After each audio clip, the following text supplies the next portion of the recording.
The cerebral cortex. The outer surface of the brain is called the cerebral cortex. The cortex is sometimes called the neocortex, a reminder that the cortex is the most recent brain region to evolve. Rather than having a smooth surface, the cortex has numerous bumps and folds called gyri and sulci, respectively. The convoluted structure of the brain provides increased surface area. The cerebrum is divided into two halves, called cerebral hemispheres. The surface of the cortex is divided into four lobes: the frontal lobe, parietal lobe, occipital lobe, and temporal lobe. These lobes are identified in Figure 1.9, which shows a side view of the left cerebral hemisphere. The frontal lobe. The frontal lobe is comprised of two basic regions, the prefrontal cortex and the motor cortex. The prefrontal cortex manages executive function by supervising and directing the operations of other brain regions. This region supervises processes associated with perception, memory, emotion, impulse control, and long-term planning. In memory, for instance, the role of the prefrontal cortex is not to store any memory traces, but rather to remind the individual that he or she has something to remember at all. To regulate attention and alertness, the prefrontal cortex communicates with the reticular formation in the brainstem, telling an individual either to wake up or relax, depending on the situation. Because it integrates information from different cortical regions, the prefrontal cortex is a good example of an association area, an area that integrates input from diverse brain regions. For example, multiple inputs may be necessary to solve a complex puzzle, to plan ahead for the future, or to reach a difficult decision. Association areas are generally contrasted with projection areas, which perform more rudimentary or simple perceptual and motor tasks. Examples of projection areas include the visual cortex, which receives visual input from the retina, and the motor cortex, which sends out motor commands to the muscles. Damage to the prefrontal cortex impairs its overall supervisory functions. A person with a prefrontal lesion may be more impulsive and generally less in control of his or her behavior, or depressed. It is not unusual, for instance, for someone with a prefrontal lesion to make vulgar or inappropriate sexual remarks, or to be apathetic. The primary motor cortex is located in the precentral gyrus, just in front of the central sulcus that divides the frontal and parietal lobes, and initiates voluntary movements by sending neural impulses down the spinal cord toward the muscles. As such, it is considered a projection area in the brain. The neurons in the motor cortex are arranged systematically according to the parts of the body to which they are connected. This organizational pattern can be visualized through the motor homunculus. Because certain sets of muscles require finer motor control than others, they take up additional space in the cortex relative to their size in the body. A third important part of the frontal lobe is Broca's area, which is vitally important for speech production. Broca's area is usually found in only one hemisphere, the so-called dominant hemisphere.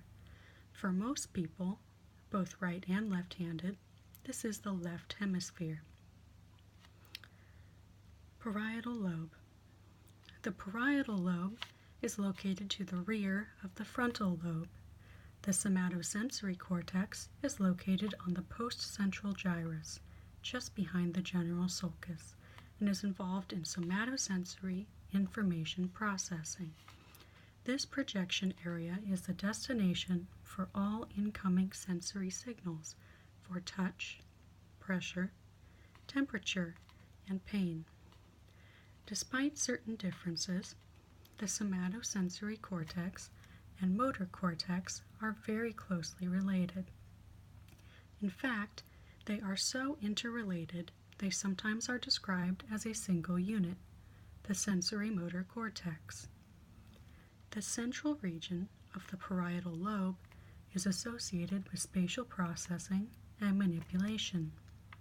This region makes it possible to orient oneself and other objects in three-dimensional space, to do spatial manipulation of objects, and to apply spatial orientation skills such as those required for map reading. Occipital lobe. The occipital lobes at the very rear of the brain contain the visual cortex, which is sometimes called the striate cortex. Striate means furrowed or striped, which is how the visual cortex appears when examined under a microscope. The visual cortex is one of the best understood brain regions, owing to the large amount of research that has been done on visual processing. Sensation and perception of visual information is discussed thoroughly in Chapter 2. Areas in the occipital lobe have also been implicated in learning and motor control. Temporal lobe. The temporal lobes are associated with a number of functions. The auditory cortex and Wernicke's area are located in the temporal lobe. The auditory cortex is the primary site of most sound processing, including speech, music, and other sound information. Wernicke's area is associated with language reception and comprehension. The temporal lobe also functions in memory processing, emotion, and language. Studies have shown that electrical stimulation of the temporal lobe can evoke memories for past events. This makes sense because the hippocampus is located deep inside the temporal lobe. It is important to note that the lobes, although having seemingly independent functions, are not truly independent of one another. Often, a sensory modality may be represented in more than one area. Cerebral hemispheres and laterality. In most cases, one side of the brain communicates with the opposite side of the body. In such cases, we say a cerebral hemisphere communicates contralaterally. For example, the motor neurons on the left side of the brain activate movements on the right side of the body. In other cases, for instance hearing, cerebral hemispheres communicate with the same side of the body. In such cases, the hemispheres communicate ipsilaterally. We distinguish between dominant and non-dominant hemispheres. The dominant hemisphere is typically defined as the one that is more heavily stimulated during language reception and production. In the past, hand dominance was used as a proxy for hemispheric dominance, that is, right-handed individuals were assumed to have left-dominant brains, and left-handed individuals were assumed to have right-dominant brains. However, this correlation has not held up under scrutiny. 95% of right-handed individuals are indeed left-brain dominant, but only 18% of left-handed individuals are right-brain dominant. The dominant hemisphere, usually the left, is primarily analytic in function, making it well suited for managing details. For instance, language, logic, and math skills are all located in the dominant hemisphere. Again, language production, the Broca's area, and language comprehension, the Wernicke's area, are primarily driven by the dominant hemisphere. The non-dominant hemisphere usually the right, is associated with intuition, creativity, music cognition, and spatial processing. The non-dominant hemisphere simultaneously processes the pieces of a stimulus and assembles them into a holistic image.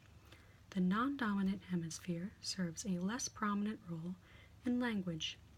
It is more sensitive to the emotional tone of spoken language and permits us to recognize others' moods based on visual and auditory cues, which adds to communication.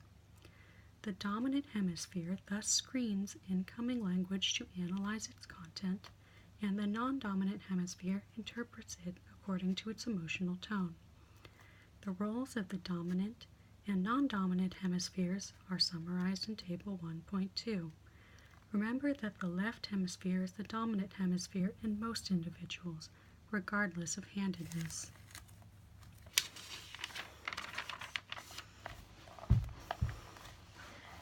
Influences on excuse me.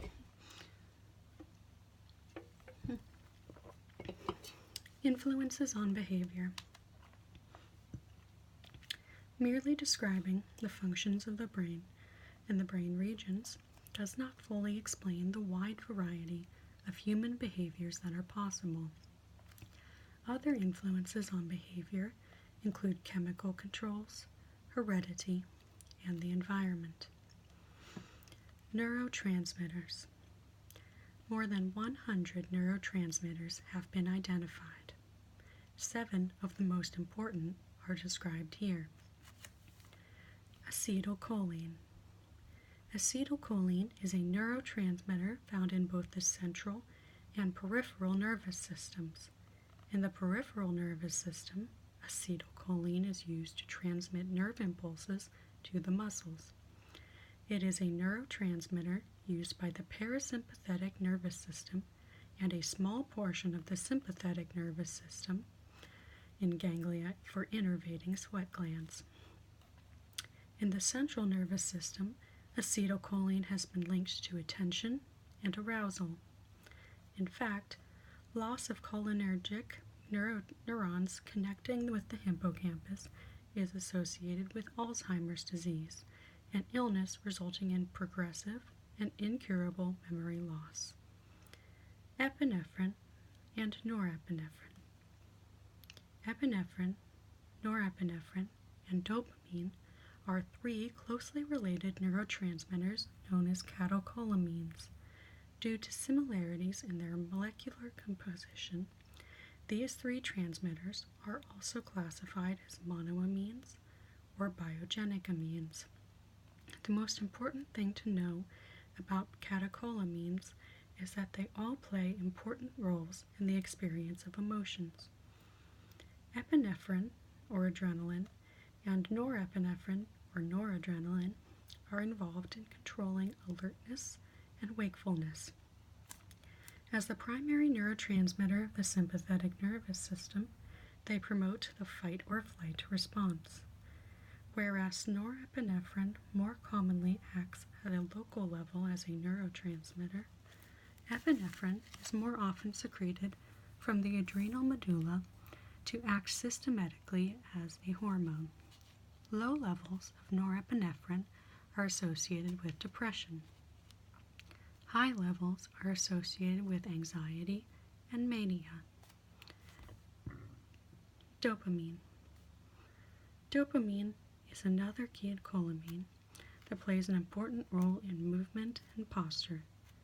High concentrations of dopamine are normally found in the basal ganglia, which help smooth movements and maintain postural stability. Imbalances in dopamine transmission have been found to play a role in schizophrenia. An important theory about the origin of this mental illness is called dopamine hypothesis of schizophrenia. The dopamine hypothesis argues that delusions, hallucinations, and agitation associated with schizophrenia arise from either too much dopamine or from an oversensitivity to dopamine in the brain. Although the dopamine hypothesis of schizophrenia is an important theory, it does not account for all the findings of the disease. Parkinson's disease is associated with a loss of dopaminergic neurons in the basal ganglia. These disruptions of dopamine transmission lead to resting tremors and jerky movements, as well as postural instability. Serotonin. Along with catecholamines, serotonin is classified as a monoamine or biogenic amine neurotransmitter. Serotonin is generally thought to play roles in regulating mood, eating, sleeping, and dreaming. Like norepinephrine, serotonin is thought to play a role in depression and mania.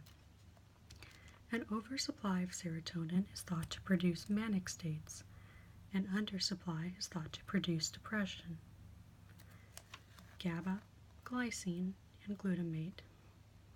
The neurotransmitter gamma-aminobutyric acid, or GABA, produces inhibitory postsynaptic potentials and is thought to play an important role in stabilizing neural activity in the brain.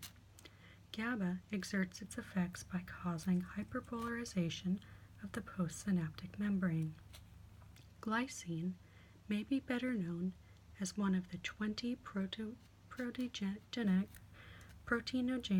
amino acids, but it also serves as an inhibitory neurotransmitter in the central nervous system by increasing chloride influx into the neuron.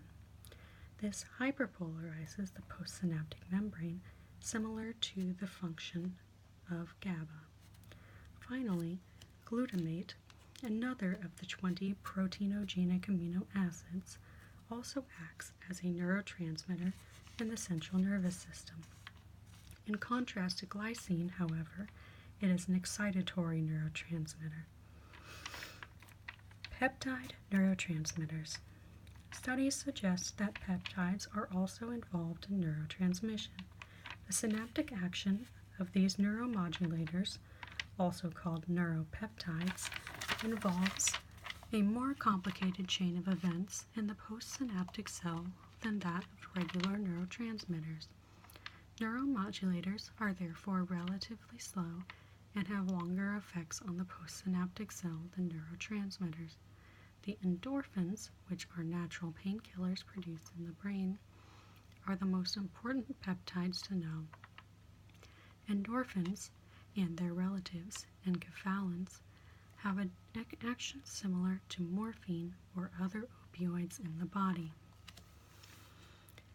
The endocrine system. We've already discussed the relatively fast communication network, the nervous system, that uses chemical messages called neurotransmitters. The endocrine system is the other internal communication network in the body, and it uses chemical messengers called hormones. The endocrine system is somewhat slower than the nervous system because hormones travel to their target destinations through the bloodstream. The hypothalamus links the endocrine and nervous systems and, in addition to the roles described earlier, regulates the hormonal function of the pituitary gland. The hypothalamus and pituitary gland are spatially close to each other, and control is maintained through endocrine release of hormones into the hypophyseal portal system that directly connects the two organs, as shown in Figure 1.12. The pituitary gland, sometimes referred to as the master gland, is located at the base of the brain and is divided into two parts, anterior and posterior. It is the anterior pituitary that is the master because it releases hormones that regulate activities of endocrine glands. However, the anterior pituitary itself is controlled by the hypothalamus. The pituitary secretes various hormones into the bloodstream that travel to other endocrine glands located elsewhere in the body to activate them. Once activated by the pituitary, a given endocrine gland manufactures and secretes its own characteristic hormone into the bloodstream. The adrenal glands are located on top of the kidneys and are divided into two parts, the adrenal medulla and adrenal cortex. The adrenal medulla releases epinephrine and norepinephrine as part of the sympathetic nervous system. The adrenal cortex produces many hormones called corticosteroids, including the stress hormone cortisol. The adrenal cortex also contributes to sexual functioning by producing sex hormones, such as testosterone and estrogen. The gonads are the sex glands of the body, ovaries in females and testes in males. These glands produce sex hormones in higher concentrations, leading to increased levels of testosterone in males and increased levels of estrogen in females.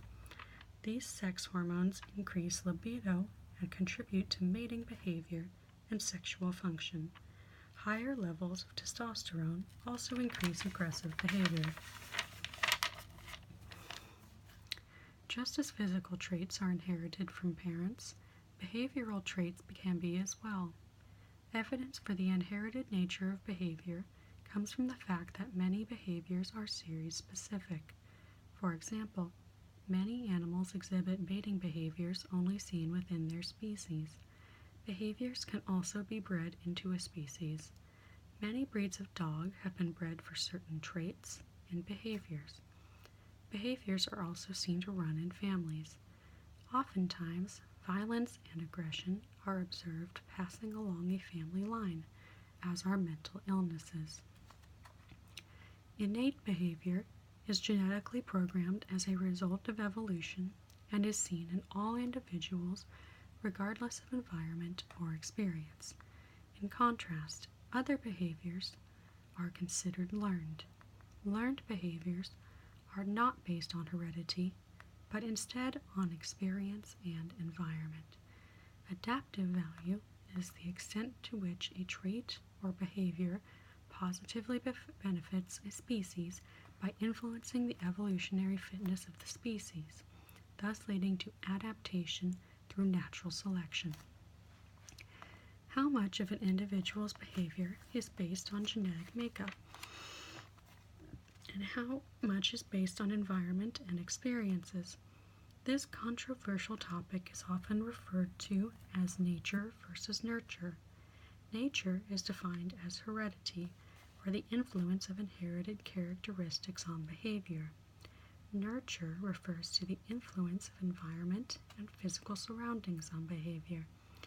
The answer to this long-debated question is a complicated one, but seems to lie somewhere in the middle. It is possible for particular environmental factors to influence genetic factors in the development of a specific trait. For example, a person can have hereditary components making them more likely to have an addictive personality. Still, the individual would have to have exposure to drugs, alcohol, or gambling to develop an addiction to them. Research that determines the degree of genetic influence on individual differences between people uses one of three methods: family studies, twin studies, and adoption studies. Family studies rely on the assumption that genetically related individuals are more similar genotypically than unrelated individuals. Researchers may compare rates of a given trait among family members to those among unrelated individuals.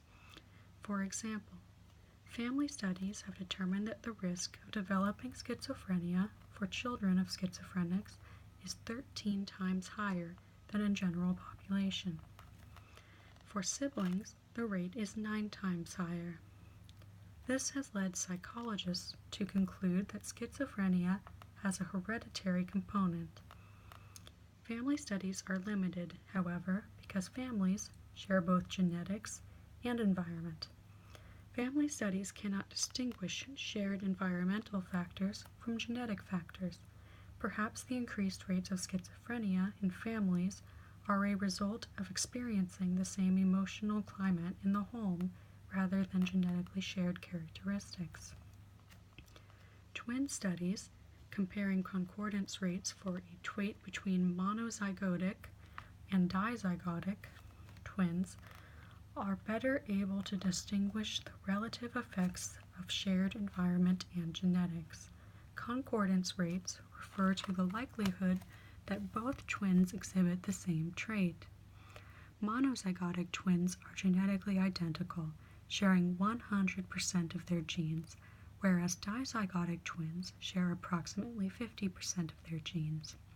The assumption, though flawed, is that both monozygotic and dizygotic twins share the same environment. Thus, differences between monozygotic and dizygotic twins are thought to reflect hereditary factors. To better measure genetic effects relative to environmental effects, researchers compared traits in twins raised together to twins raised apart. One study of personality characteristics showed that monozygotic twins raised in separate families were still more similar than dizygotic twins raised together. This argues for a strong genetic component to personality. Finally, adoption studies also help us understand environmental influences and genetic influence on behavior. These studies compare the similarities between biological relatives and the adopted child to similarities between adoptive relatives and the adopted child. For example, researchers have found that adopted children's IQ is more similar to their biological parents' IQ than to their adoptive parents' IQ. This research suggests that IQ is heritable. Criminal behavior among teenage boys shows a similar pattern of heritability. Chapter 1.6 Development. The developmental process begins at the moment of conception. Physiological changes are rapid from embryonic to fetal stages and well into infancy.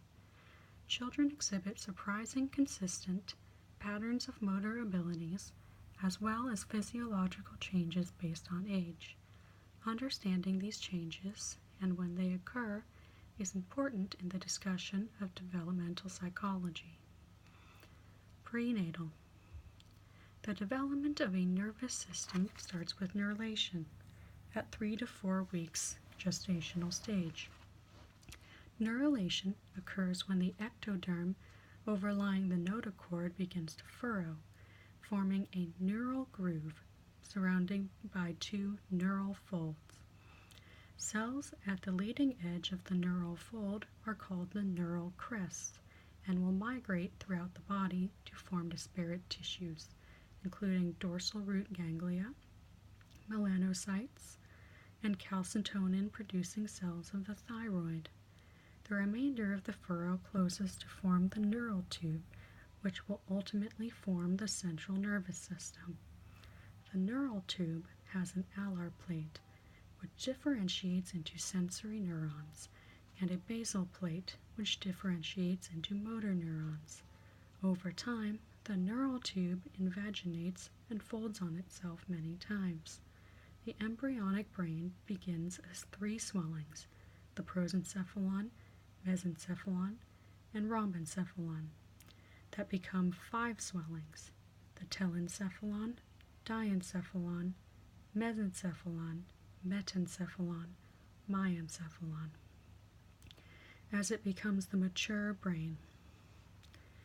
Prenatal development does not occur in a vacuum, of course, but in the mother's uterus.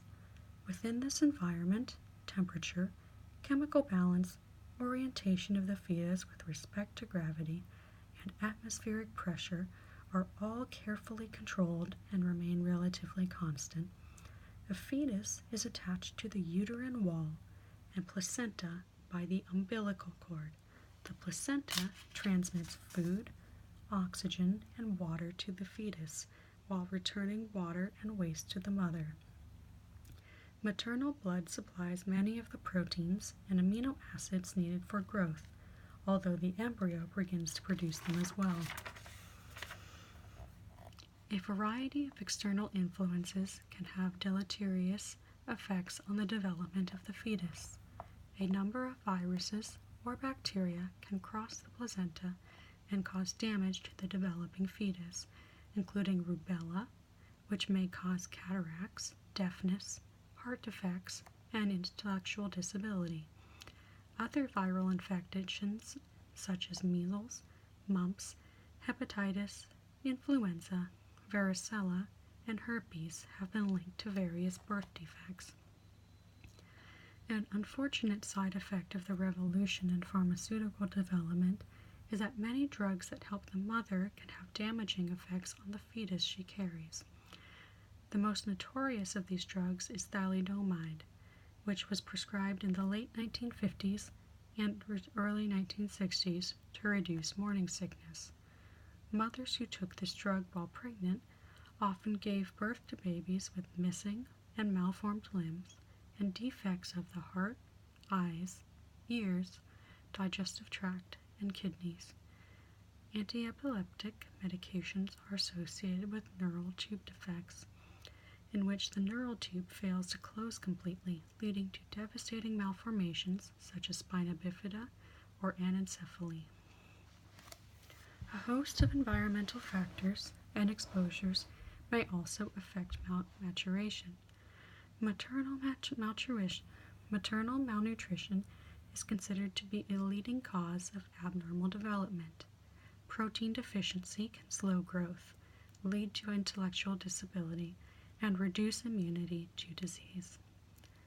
Maternal narcotic addiction produces chemically dependent infants who must undergo severe withdrawal after birth. Regular cigarette smoking can lead to slowed growth, increased fetal heart rate, and a greater chance of premature birth.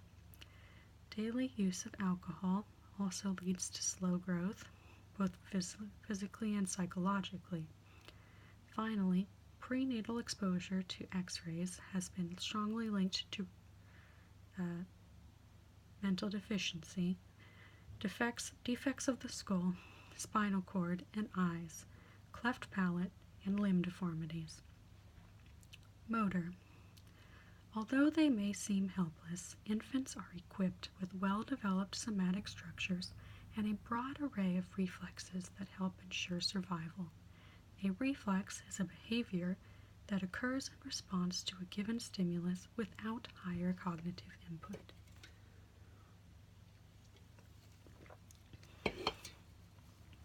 While motor and startle reflexes exist in adults, infants have a number of primitive reflexes that disappear with age.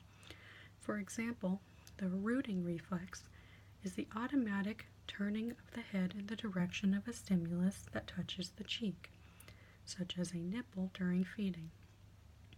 Sucking and swallowing when an object is placed in the mouth are also examples of reflexes related to feeding. Other primitive reflexes may have served an adaptive purpose in earlier stages of human evolution, but are currently used mainly in assessing infant neurological development. By comparing the point in time at which each of these reflexes disappears relative to the established norms, it is possible to tell whether neurological development is taking place in a normal fashion. One such reflex is the Moro reflex, illustrated in Figure 1.14. Infants react to abrupt movement of their heads by flinging out their arms, then slowly retracting their arms and crying. It has been speculated that this reflex may have developed during a time when our pre-human ancestors lived in trees, and falling could have been prevented by instinctive clutching. The Moro reflex usually disappears after 4 months, and its continuation at 1 year is a strong suggestion of developmental disabilities. Asymmetry of the Moro reflex may hint at underlying neuromuscular problems. The Babinski reflex causes the toes to spread apart automatically when the sole of the foot is stimulated. The grasping reflex occurs when the infant closes his or her fingers around an object placed in his or her hand. Adults with neurological diseases may exhibit these primitive reflexes, especially in illnesses that cause demyelination or the loss of the myelin sheath. Although reflexive behavior dominates the repertoire of a neonate, other behaviors occur as well. Newborn infants also kick, turn, and wave their arms. These uncoordinated, unconnected behaviors form the basis for later, more coordinated movements. Infants typically develop motor skills at about the same age in the same order. Due to this pattern, most psychologists and doctors agree that these are innately programmed abilities for human infants. However, the educational richness of the environment has been observed to affect the rate of learning, with more enriched environments promoting quicker development. Motor skills are broken down into two classes: gross and fine motor skills. Gross motor skills incorporate movement from large muscle groups and whole body motion, such as sitting, crawling, and walking. Fine motor skills involve the smaller muscles of the fingers, toes, and eyes, providing more specific and delicate movement. Fine motor abilities include tracking motion, drawing, catching, and waving. Social. In addition to motor skills, social development occurs in infancy and through adolescence. At birth, the parental figure becomes the center of the infant's world, and as the infant ages, stranger anxiety and separation anxiety develop at approximately 7 months and 1 year, respectively. During this time, play style progresses from solitary to onlooker, and at 2 develops into parallel play, in which children will play alongside each other without influencing each other's behavior. At age 3, a child has an awareness of his or her gender identity, engages in sex-typed play, and knows his or her full name. By age 5, conformity to peers and romantic feelings for others begin to develop. From ages 6 through 12, friend circles tend to be of the same sex without expression of romantic feelings. In the teenage years, children become more self-sufficient and often express their desire for independence by rebelling against their parents. Cross-gender friendships become more common. Individuals also become more aware of their sexual orientation, and sexual relationships begin. The developmental milestones of the first 3 years of life are listed in Table 1.4. While this is a general timetable based on averages, most children fall within plus or minus 2 months of the chart. The goal is not to memorize this chart, but to recognize some themes. For example, gross motor skills in a head-to-toe order, starting with the ability to lift the head, stabilize the trunk, and finally walking. There is also a correlation between the development of motor skills and proximity to the center of the body, with skills being developed at the core prior to the extremities. Social skills move from being parent-oriented to self-oriented or other-oriented. Conclusion. Behavioral psychology is the study of all physical and mental actions based on the response of the body to external stimuli, specifically the activity of the nervous and endocrine systems.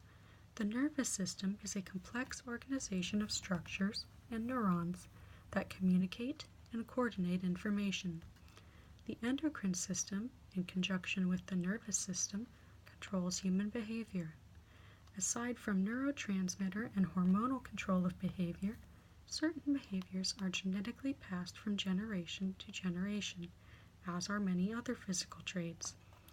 The genetic aspects of behavior are thought to interact with the learned components of behavior. Human behavior is also studied as it correlates to the development from embryo to fetus to infant and well into adolescence and adulthood. The development of motor skills and social behavior is seen to progress at a consistent rate across the species.